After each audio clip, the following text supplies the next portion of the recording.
श्री हरि ओम श्री परमात्मने नमः।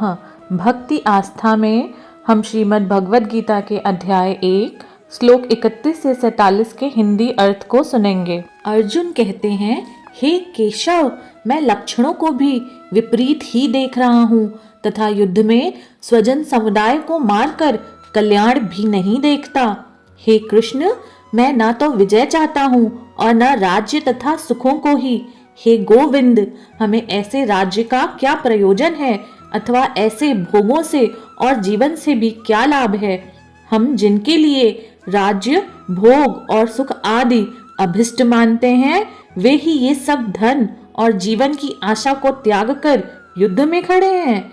गुरुजन, ताऊ, चाचा, लड़के, दादा, मामा, ससुर, पौत्र, साले तथा और भी सभी संबंधी लोग ही हैं। हे मधुसूदन, मुझे मारने पर भी अथवा तीनों लोकों के राज्य के लिए भी मैं इन सबको मारना नहीं चाहता। फिर पृथ्वी के लिए तो कहना ही क्या है। हे जनार्दन, धृतराष्ट्र के पुत्रों को मारकर हमें क्या प्रसन्नता होगी। इन आतताइयों को मारकर तो हमें पाप ही लगेगा।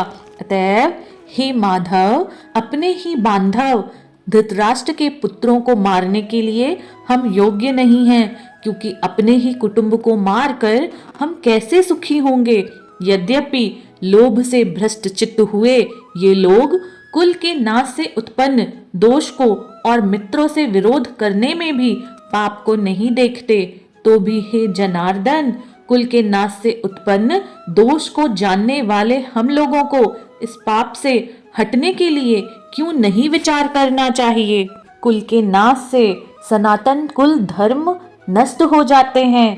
धर्म के नाश हो जाने पर संपूर्ण कुल में पाप बहुत फैल जाता है।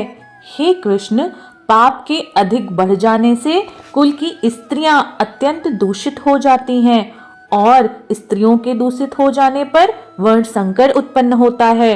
वर्ण संकर कुल घातियों और कुल को नरक में ले जाने के लिए ही होता है। लुप्त हुई पिंड और जल की क्रिया वाले अर्थात साद्र और तर्पण से वंचित इनके पितर लोग भी अधोगति को ही प्राप्त होते हैं।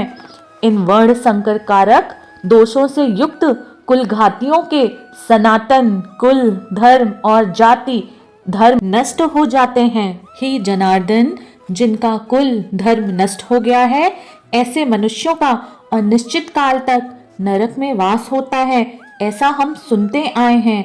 हाँ शोक, हम लोग बुद्धिमान होकर भी महान पाप करने को तैयार हो गए हैं, जो राज्य और सुख के लोभ से स्वजनों को मारने के लिए उद्धत हो गए हैं। यदि मुझ शस्त्र रहित एवं सामना न करने वाले को शस्त्र हाथ में लिए हुए धृतराष्ट्र के पुत्र रण में मार डालें, तो भी वह मारना मेरे लिए कल्याण कारक होगा।